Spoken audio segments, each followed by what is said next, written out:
We're going to get going into the next panel here, and I want to start out by saying email is just the best, right? You get to send these messages all around the world for free, and of course, Google gets to read every single one of your messages. But as we heard earlier, why do you need privacy if you have nothing to hide?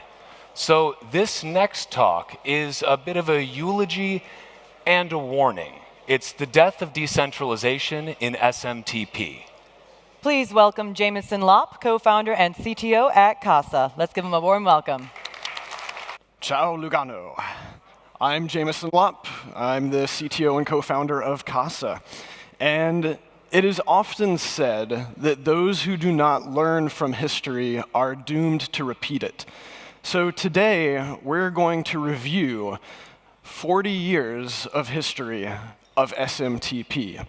And this is an abbreviation for Simple Mail Transfer Protocol. It's the standard for sending email from one server to another. And SMTP has proven itself to be quite successful and has reached mainstream adoption decades ago.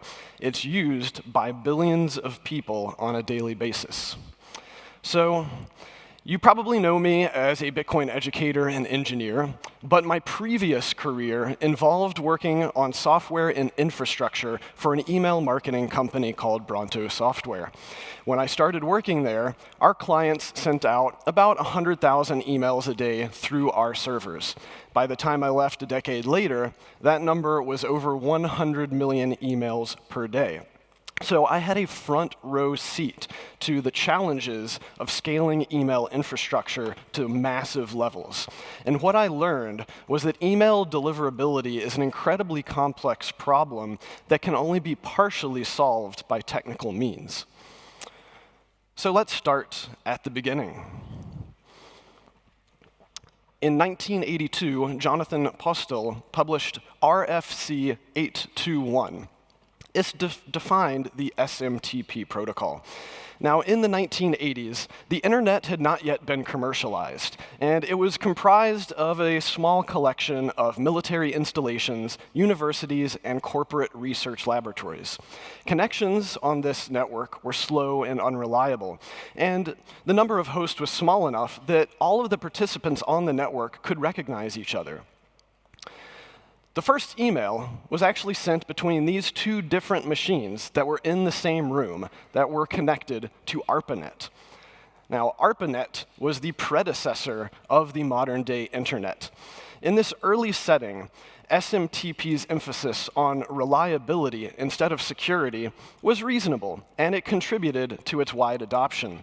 As you can see here, there were only maybe 100 to 200 different entities connected to the network at the time. Back then, most of the users of the network, they would help each other out by configuring mail servers as open relays. That meant that each of these cooperative hosts would accept mail that was meant for other systems and would forward it on to the final destination. This way, email transfer on this fledgling network had a reasonable chance of eventual delivery.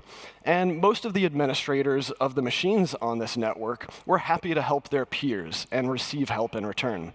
In other words, despite originally being designed as a communications network that could survive a nuclear attack, the early internet was not an adversarial network. Due to the difficulty of getting connected and the cost of adding hardware to this network, the administrators tended to act altruistically. Now, here we can see that SMTP, as a protocol, it's a client-server protocol that's fairly straightforward. It's back and forth message that are sent and received between a client and a server. Now, SMTP originally only supported unauthenticated, unencrypted text connections. And these were vulnerable to things like man-in-the-middle attacks, spoofing, and spam. And early email was treated the same, regardless of the content and regardless of where it came from.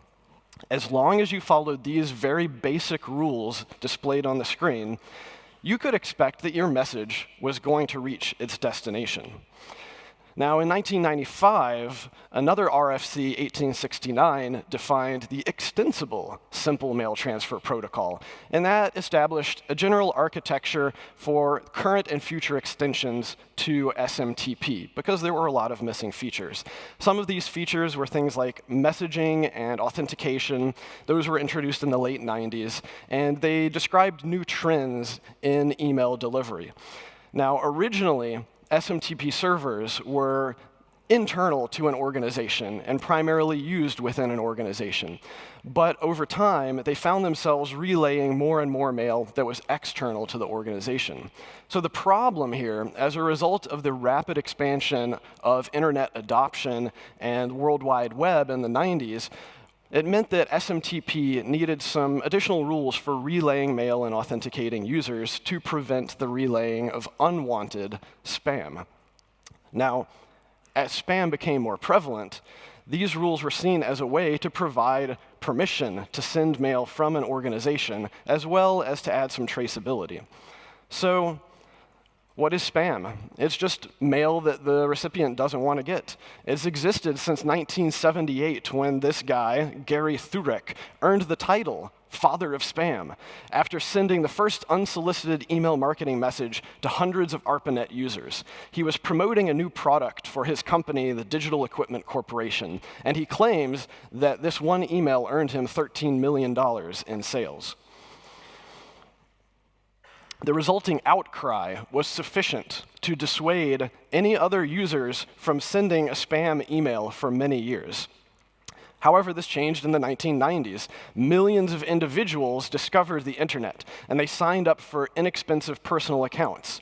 When that happened and the size of the connectivity of the network exploded, advertisers realized that there was a very large and willing audience that they could now reach very cheaply through this new communications channel. So the helpful nature of open relays was one of the first victims of the spam influx from these marketers. In the young commercial internet, high-speed connections were prohibitively expensive for individuals, and generally only businesses had them. So spammers quickly learned that it was very easy to send a small number of messages with recipient lists thousands and thousands of addresses long. They would send that to a corporate server, which would then happily relay the message to all of their targets. Now, the administrators of these corporate email servers noticed the sudden spikes from their metered service bills and, of course, an uptick in complaints from users, and they realized that they could no longer help their peers altruistically without incurring some significant monetary cost and ill will from other users of the network.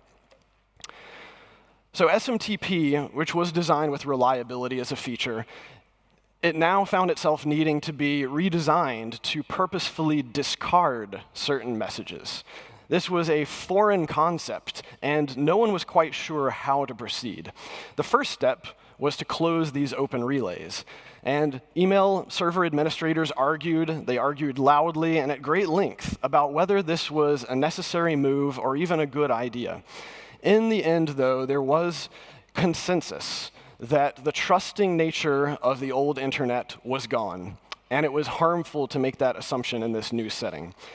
Now, the Internet Mail Consortium reported in 1998 that 55% of email servers were open relay servers. By the year 2002, that was down to 1%. Some email users took this idea a step further.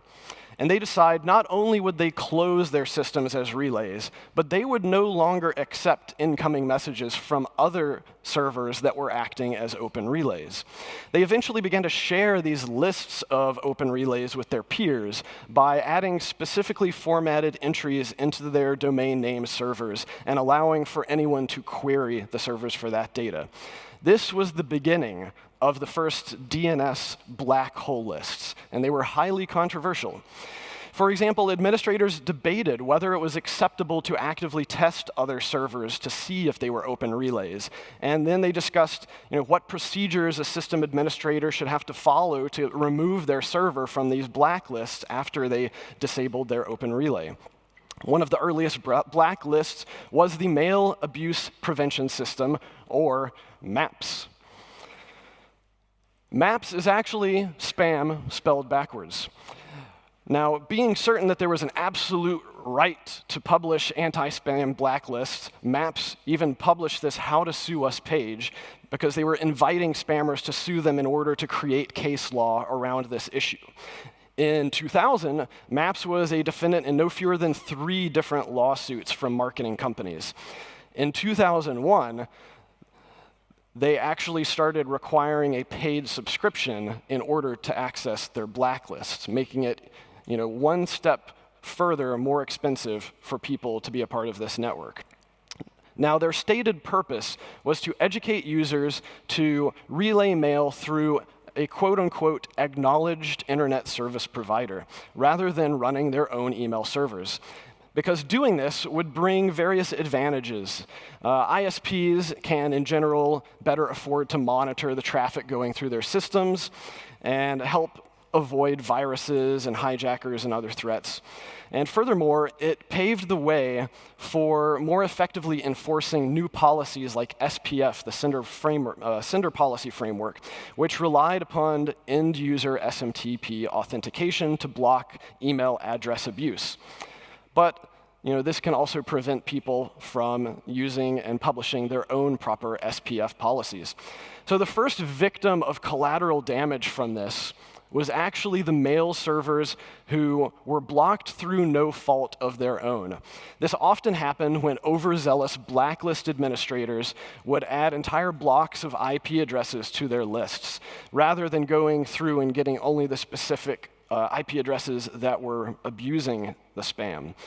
So a group of operators argued that these lists should err on that side of caution in order to prevent such problems, but others believed that they should actually put extra pressure to open relay administrators to stop doing that.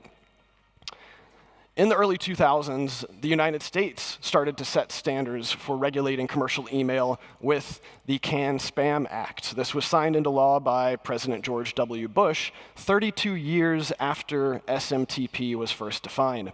Some critics said the law didn't go far enough because while it makes it a misdemeanor to spoof the from address field and it requires you to have a way of opting out of email, it doesn't actually make it illegal to send unsolicited email. So many, in fact, called this the CAN-SPAM Act because it essentially said that it was legalizing unsolicited email as long as you followed those several rules. Now, over the next 20 years, we saw Canada come in with their CASA anti-spam legislation, and Europe came through with their general data protection regulation. It's unclear how much these laws have actually helped. Due to the international nature of the internet, it can be very difficult to prosecute criminals who are acting as spammers from other countries. I've only been able to find a couple dozen instances over the past 20 years of spammers actually being prosecuted. And we can see that the volumes of spam have remained quite high. So the United States has several large anti-spam companies that have tracked email volume over the years. It's hard to get consistent, accurate data on it, given the peer-to-peer nature of email. But we can see that in the mid-2000s, what happened is that botnets really rose up and came of age. And this spiked the volume of spam to over 80% of all email, eventually peaking at close to 90% of all email in 2010. In 2011, the spam rate dropped to 75%, and this was due to the takedown of 3 massive botnets, as well as some unrest amongst the pharmaceutical spammer gangs. Other significant declines happened in 2015, but that was less due to any technical changes or law enforcement, and rather was a result of a lot of these spammer criminal rings switching from email spam to malware and ransomware, because it was far more profitable. So as you can see, this is a never-ending battle. And even today, it's estimated that over 50% of all email is spam. So with this email abuse rising, ISPs had to take measures into their own hands to avoid cluttering the inboxes of their customers with all of this unwanted, irrelevant email. To counter this, they started using these crude filters of keywords or patterns or special characters. Over time, that software evolved into more complex Bayesian filters that were somewhat self-learning and could adjust. Spam Assassin was the most widely adopted project that had over 1,000 rules, some of which are described here. While it was partially effective, these measures were still highly inaccurate and caused a lot of false positives. So there were a lot of emails that were filtered or blocked, even though they were actually desired by the recipients. The ISPs tried their best to improve these patterns by guessing what their users actually wanted, but early attempts to do this were not great. They failed pretty spectacularly. Machine learning, AI, all of that stuff was non-existent at the time. When open relays died off in the 1990s, providers generally scraped by with those terrible content-based filters. But as high-speed residential internet connections became more readily available, spammers started to write malware that would infect the computers on residential networks and use them as botnets to send out high volumes of spam quite cheaply. And most ignorant residential users would have no idea that their machines had even been infected. So ISPs saw themselves struggling against this flood of traffic from their own users.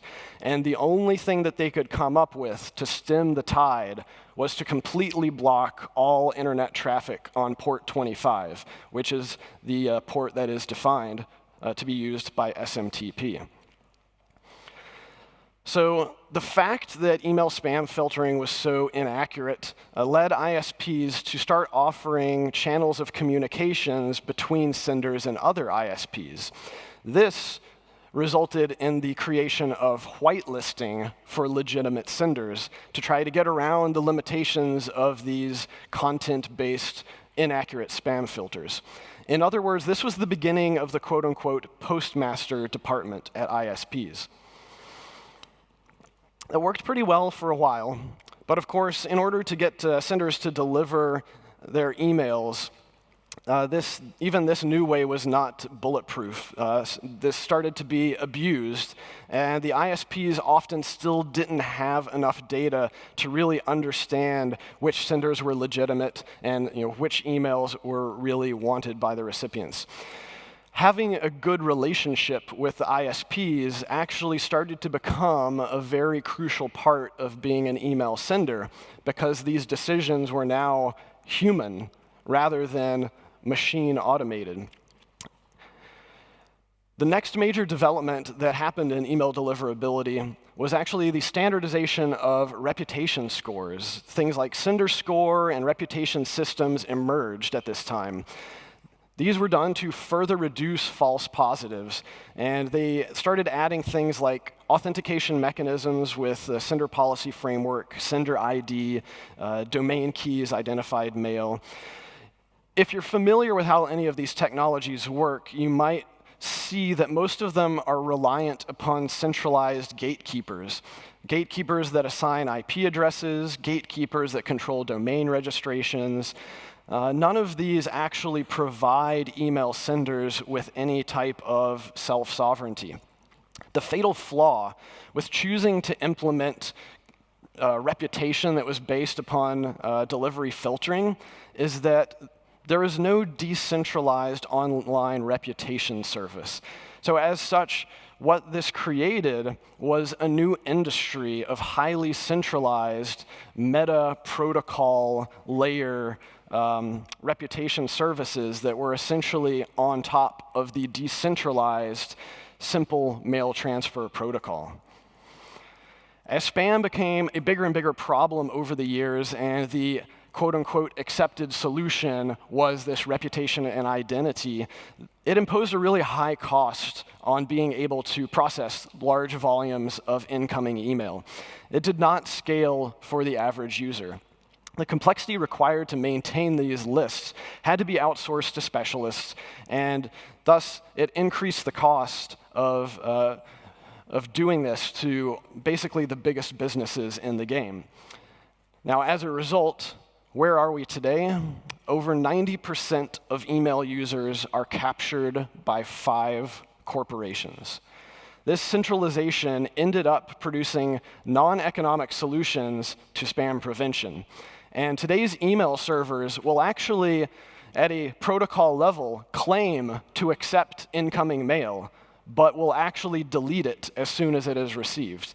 And this is called black holing or hell banning. It is not actually a part of the SMTP protocol. The email servers that are operated by the tech giants permanently blacklist wide swaths of IP addresses and delete these emails without processing them, without giving any notice of what actually happened.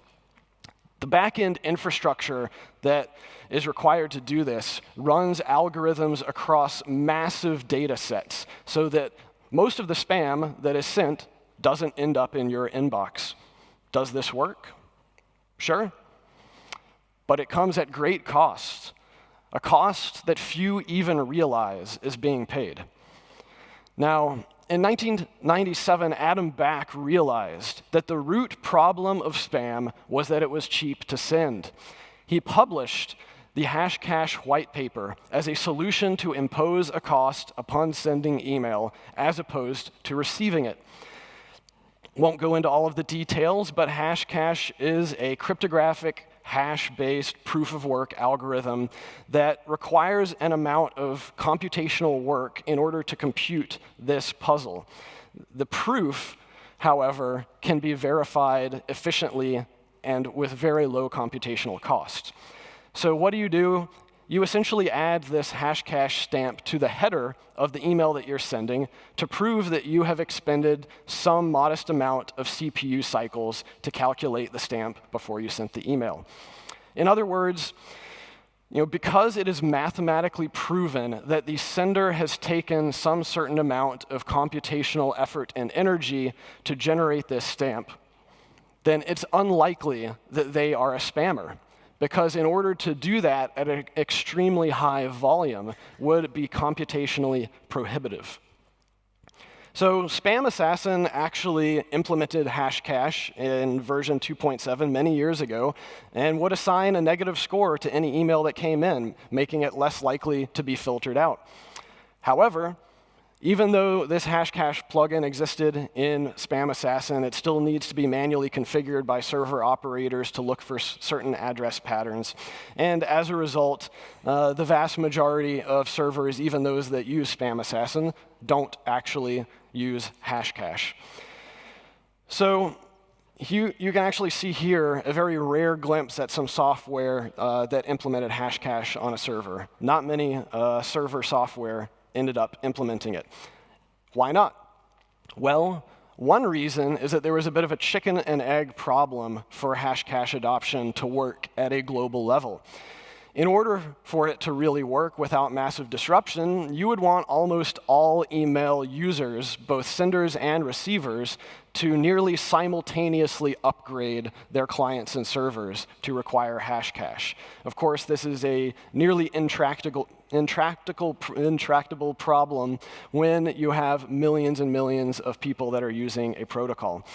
So what happened? Instead, we ended up with a sort of piecemeal solution that evolved over the decades. To sort of recap what happened, the unfortunate path that we took is that due to the hacky content and reputation filters that were adopted piecemeal by administrators over many decades, we ended up with a highly centralized solution.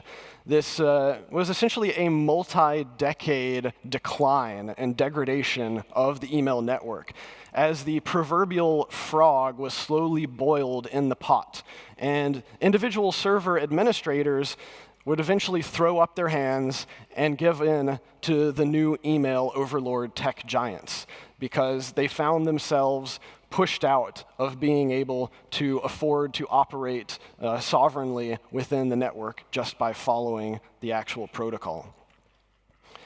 So what are we left with? As of today, you cannot successfully run your own email server at home. You cannot successfully run an email server on a cloud virtual server. You cannot even successfully run an email server on your own bare metal machine hosted in a data center. Because at some point, perhaps even before you plug in your machine, your IP address is bound to be blacklisted, and it may be due to a compromised IP address neighbor of yours that is sending spam. It may be because one of your users' machines gets pwned and starts sending out spam, or arbitrary reasons, some mistake. It doesn't matter. It's not a matter of if, it's when.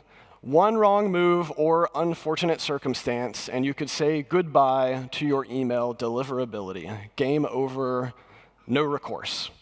Nowadays, if you want to build services on top of email, you need to pay an email service provider to secure access to an API that has been blessed by others in the industry. And this concept may sound familiar to you. It's called a racket. It's an industry of middlemen grifters who are incentivized to continue gatekeeping in order to sustain their anti-competitive moat. As such, it's my distinct displeasure to declare the death of SMTP. The protocol is no longer usable. As we can see, this devolution occurred organically. There was no grand conspiracy to capture the network by some malevolent authority.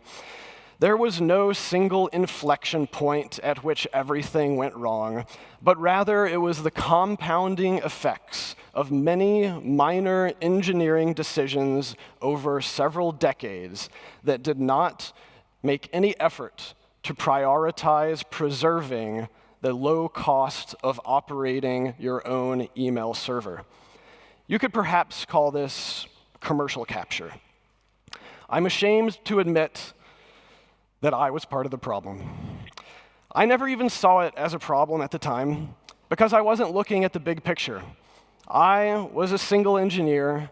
I was focused on my own problems and my job of making our business and our systems and our infrastructure work by whatever means were necessary. What has this got to do with Bitcoin? If you haven't seen the pattern yet, it's all about the cost of being sovereign. This chart, I consider this to be a thing of beauty. What is this? This is a view of a single Bitcoin transaction being propagated across the peer-to-peer network of Bitcoin nodes. This is a bird's eye view of self-governance in a voluntary system. And so what we see is when you have one of these systems, it comes down to the cost of the individual being able to operate on their own. If that cost becomes too high, it's logical for the individual to outsource their operations to third parties, and eventually the number of peers on the network will shrink to the point that only a handful of entities become gatekeepers, and they can dictate the governance and the rules of the network, even without formally changing the underlying protocol. This is why, if we are to preserve Bitcoin's valuable properties, we must reject any changes to the ecosystem that substantially raise the cost of using the protocol. This includes things like running a fully validating node, securing your wealth, being able to transact freely. It is not a stretch to imagine similar draconian mechanisms ring-fencing the Bitcoin protocol over a period of decades. We already see it being done under the names anti-money laundering and know your customer. And you can be sure that any such measures will be marketed to the world as being for our own good. If you think about it, much of Bitcoin's scaling debate was a fight against an attack by large companies seeking to capture the network and improve the user experience for our own good. So I am optimistic that we can fight, that we can win these battles. But my fellow Bitcoiners, we must remain ever vigilant. We must push back against the creeping advance of tyranny.